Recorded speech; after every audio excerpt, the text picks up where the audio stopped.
Hello folks and welcome back to the channel. Now first things first, I've got to say a massive thank you to everyone that's been watching the videos recently. We've had a big upsurge in views. Obviously it's darker nights, people are getting their fishing fix on YouTube. Thank you very much. Now to go along with that, I'm trying to up the amount of videos that I'm getting on the channel. So I'm going to put a video on at least once a fortnight. I'm trying once a week. And if you're interested in the videos that I'm producing, think about subscribing. You'll get notified straight away when a video goes on. Like I say, every Friday, maybe Saturday, there'll be a new video on there for you. So please subscribe if you can. Today is all about a bit of a workout for me. Now, my summer months revolve around fishing larger commercials, larger waters where I'm feeder fishing maybe, or catching large carp, big open waters. But during the winter months, I'm a little bit of a softer. I like to be nice and comfortable. So I think this year I'm going to spend a lot of my time on places such as this. This is a classic snake lake. It's actually a really windy day, but we're surrounded by trees. There's not a breath of wind in our little area here, but if I was to sort of walk 50 metres to my left outside of this little tree-lined area, it'd be freezing cold. As it is, I can sit here in a nice, a fleece, not all wrapped up in my Gore-Tex, just a fleece, and I can fish really comfortably. And that's what I want during the winter months. I want to be comfortable. So, like I said, classic snake lake. In this lake, we've fished this lake before. There's a lot of carp from £1 to sort of £3.5, £4. Classic commercial fishery work. Now, one of the methods that I'd like to practice and like to obviously put across to you guys as well is something that I used to catch loads of fish on, and I used to call it, along with a few others, I used to call it my money line, because I knew if I was to catch on this line later on in a session, I know I was in for picking up a brown envelope at the end of the day.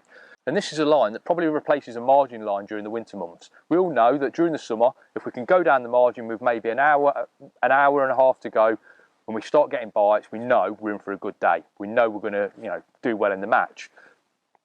Obviously, the fish drop a little bit deeper. They move away from anglers in the winter months, and this line is my margin line substitute. We're still going to feed the same baits. We're going to feed groundbait and maggot, but we're going to feed it further out in the deeper water, and we're going to feed it in a slightly different way. So what I want to do is run through how I go about setting up this line. So let's talk about how we're going to approach that money line and how we're going to make it pay for us for a storming last 90 minutes of a session. Now, where you situate this swim is really important. I always feel somewhere between 5 and 8 metres is the right place to go. The deep water of your snake lake, almost bang down the middle. I think fish are patrolling up and down the middle of these snake lakes, even during the winter months. And those fish that are down the middle are often quite hungry. They're the fish that they're sitting there. They're the fish that you'd probably catch in your margins during the summer months, or maybe on that 4 or 5 metre line where you're feeding quite a lot of bait during the warmer weather. But what they've done is they've just dropped a little bit further back. They're still going to feed, but it's going to be a lot later on, and they're going to need a lot more fooling to feed. So this line is going to be situated deep water, 5 to 8 metres. Now I've plumbed up today. I'm fishing 6 sections of pole, so around 6 metres out. I've found a lovely depth. We'll talk about the rigs in a second, but it's a lovely depth of about 4.5, 5 feet. Absolutely classic for most snake lakes that you go to. Now, the reason that line is situated down the track is because I almost want to keep it a little bit quiet. Most of our session is going to be spent on a typical winter match. It's going to be spent along the far side, within a metre of those far bank rushes. We're going to be dobbing bread, rattling a few pellets out, rattling a few maggots out of a little pot, fishing really negatively. You've got to remember that those fish that are on the far bank, they've backed away. They've backed away from any bait. They've backed away from any angling pressure. They don't really want to feed. You only have to feed a small amount of bait to get them to take your hook bait. And that's the reason those fish are over there.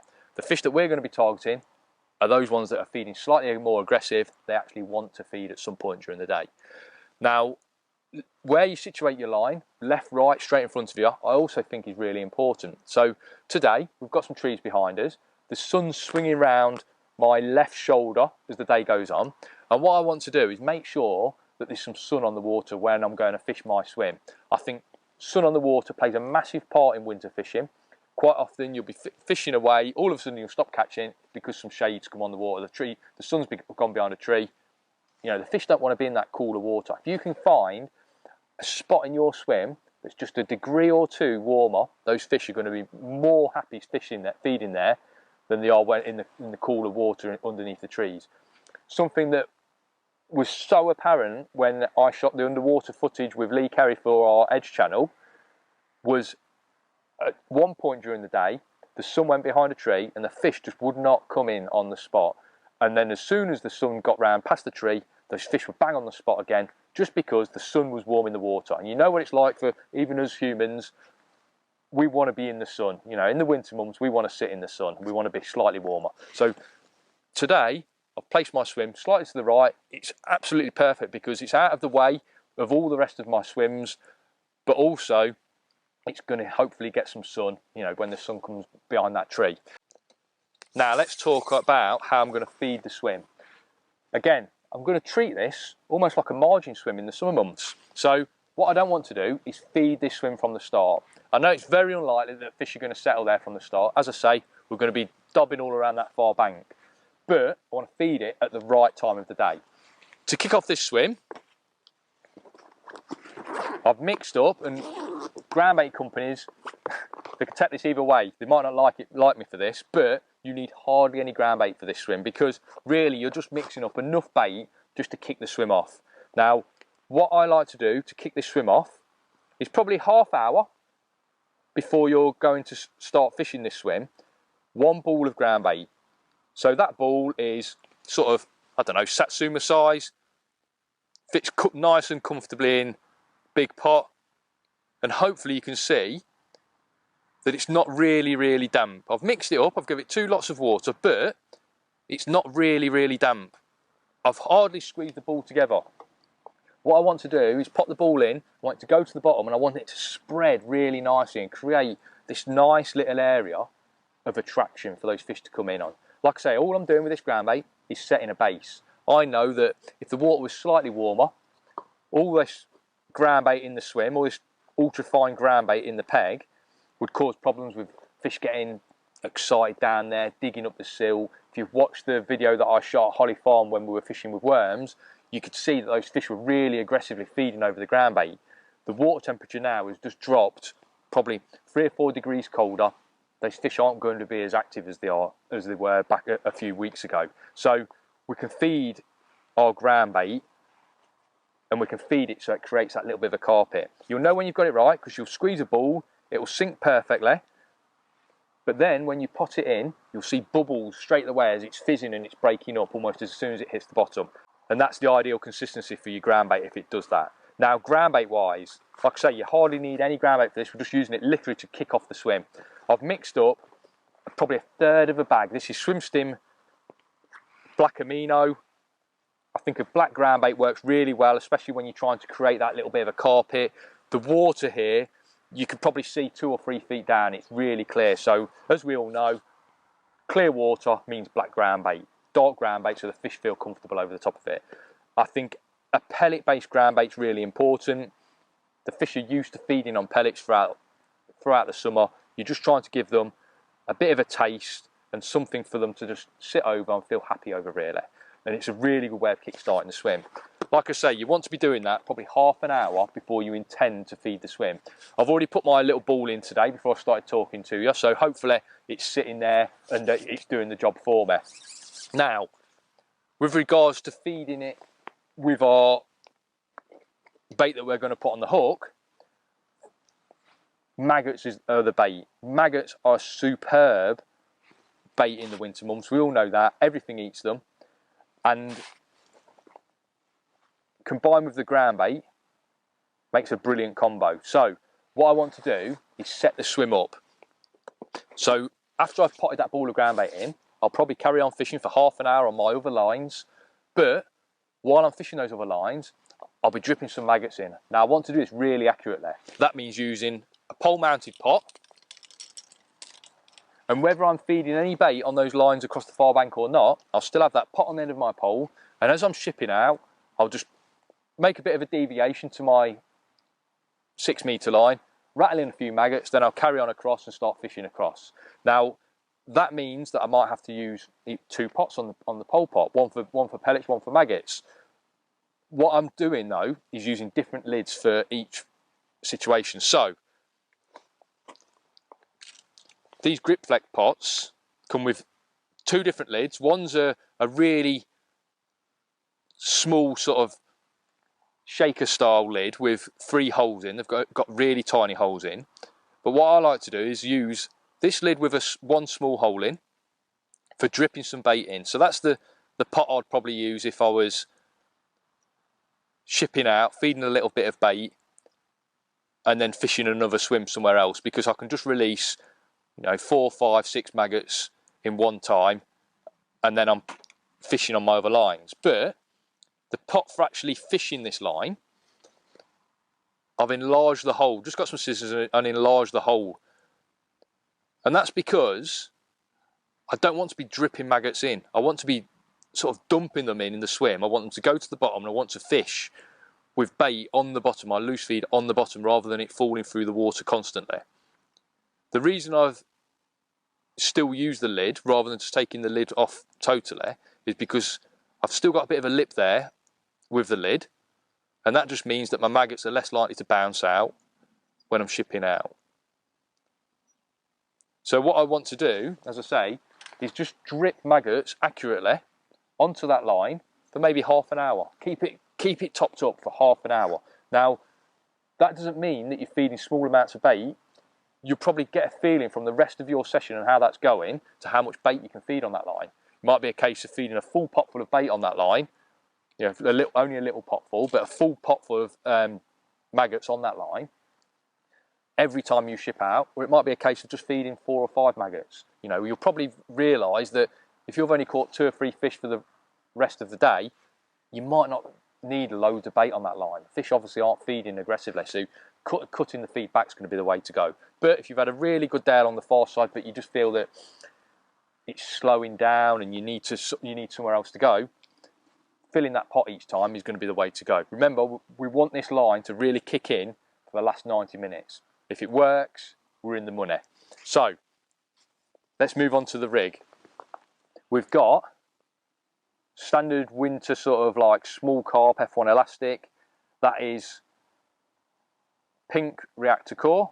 It's rated at around a 10, I'd say.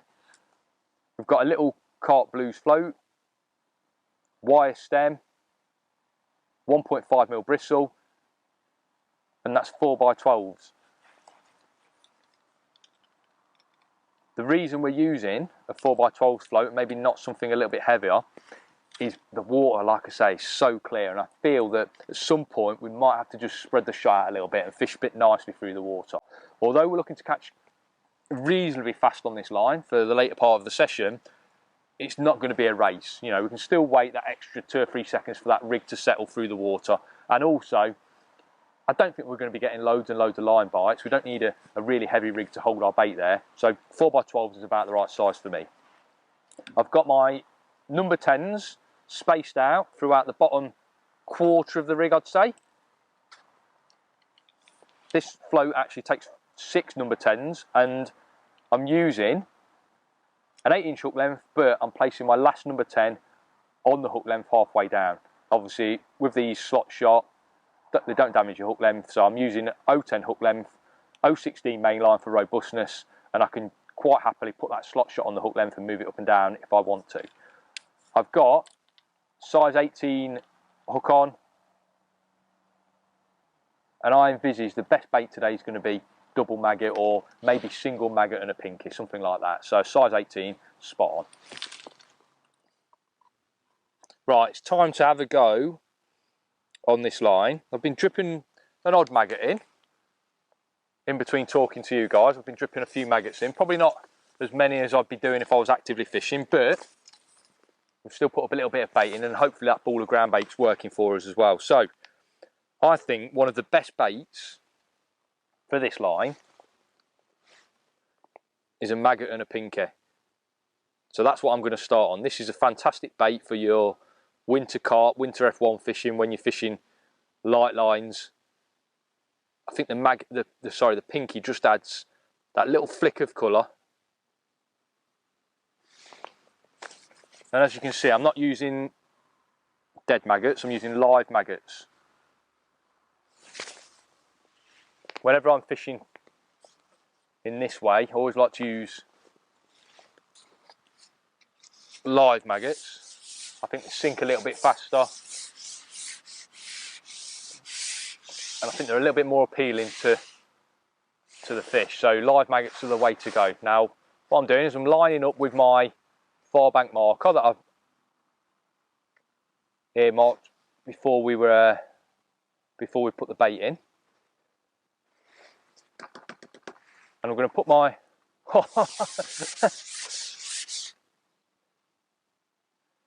was just going to say I was going to put my bait in, put my hook, put my feed in before I rattled some bait in, and just to prove this is my first fish. Look, a bone dry landing net. We've not even had a put in yet, and before I could lift up my rig to set it, we've got a fish on, and it's not a carp, but obviously in a match I'm not going to say no to a £1.5 skimmer. That is a fantastic start. Not even got the rig to the bottom, so just shows that some fish have settled on the bait.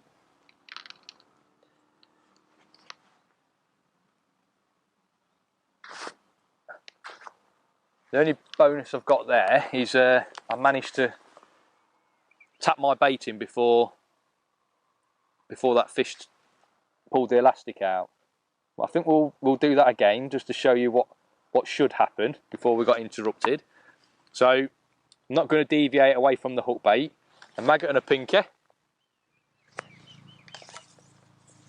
I've not bothered putting a net in. I don't think we need to put a net in for what we're doing today. We just want to catch a few fish and show what we're doing. So the amount of maggots that I'm putting in the pot at the minute, I'm not going to count them, but I'm saying 15, 18 maggots, something like that. I'm putting them in the pot, and just before I ship out, there's a few leaves on the water, but it's not too bad. I'm just going to dunk the pot under the water, and what that does is it just makes the maggots stick to the pot, and obviously they're less likely to bounce out the pot as you're shipping out. So we've got that lip on the pot, which is holding the maggots in, plus obviously a bit of water. Now obviously that fish didn't read the rule book, but what I'm trying to do is hold my rig sort of 8 inches out of the water, and then just nice and slowly, but with a bit of force, lower my float in to the swim. I'm trying to get those maggots to fall down vertically rather than go down in an arc. Little indication then. I plumbed up, so we're literally half an inch on the bottom. Had a quick plumb up with a 30 gram plummet, and the bottom seems really hard, so there's no need to worry too much about the silt or worry too much about laying loads of line on the bottom.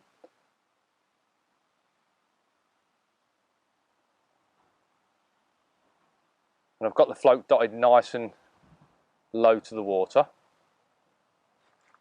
There we go. Now this is a carp.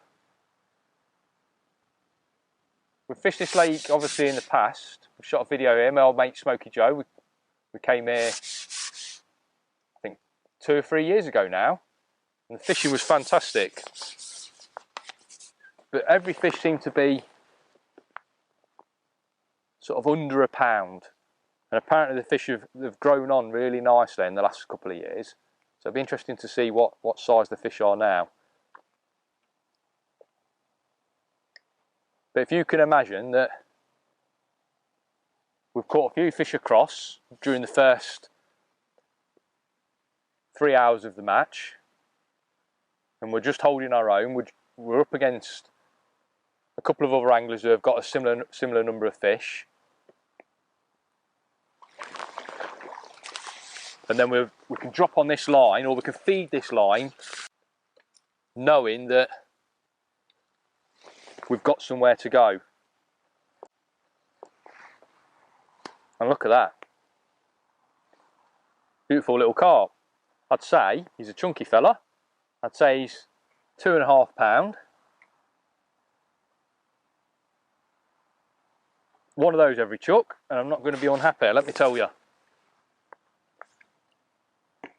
So we've had two puts in now, and we've had 4 pounds of fish. And when I tell you that 18 pound won the match here at the weekend, you can see that getting your timing right is massive on these sort of waters. Like I say, you can't do this from the start. It's something that you've got to hold back, and you've got to have it in your locker for the last sort of 90 minutes of a match. But after catching a few fish on that far bank, it's a brilliant feeling knowing that you've still got somewhere to go for the last hour or so of the match.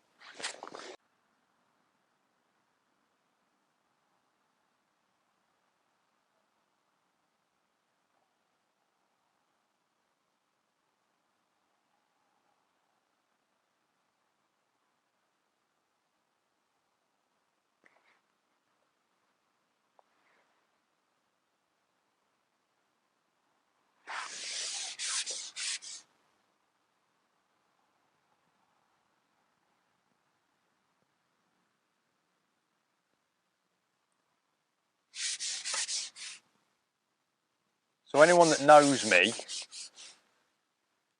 knows that I love to feed bait by hand somewhere in my peg. So maybe picking a line at 5 or 6 meters and then feeding bait all day by hand. I think that's a brilliant way of gathering fish into your area. But the trouble is, quite often by doing that, you gather the wrong size fish into your swim. So you end up with a peg full of fish, but there's a mixture of fish in there. So you're catching silvers, but you know, don't get me wrong, you'd catch carp doing that as well, but you've got too many other fish in your swim. For this swim to work, I feel that potting your bait in is the way to go, because you're presenting your hook bait bang on where your bait's going in. So accuracy is massively important. And you haven't got to worry about attracting all those little fish, because you're dumping bait in with a pot. It's going in one go straight to the bottom. The other big benefit is we've got such a short amount of time to work out how to catch these fish. We just want to catch them. We don't want to be working out whether we've got to fish with a strung out rig or bulk our rig or alter our feeding. We just want to fish in a really simple way, because by fishing in the right place, in the right area of your swim, and at the right time of day, hopefully these fish are going to be a bit more obliging for us anyway. So I think, oh, he's freezing, this fish is. I think that is a cracking little rundown of that money swim, that little area of your peg that's going to hopefully win you some dough this winter. Until next time, guys, tight lines.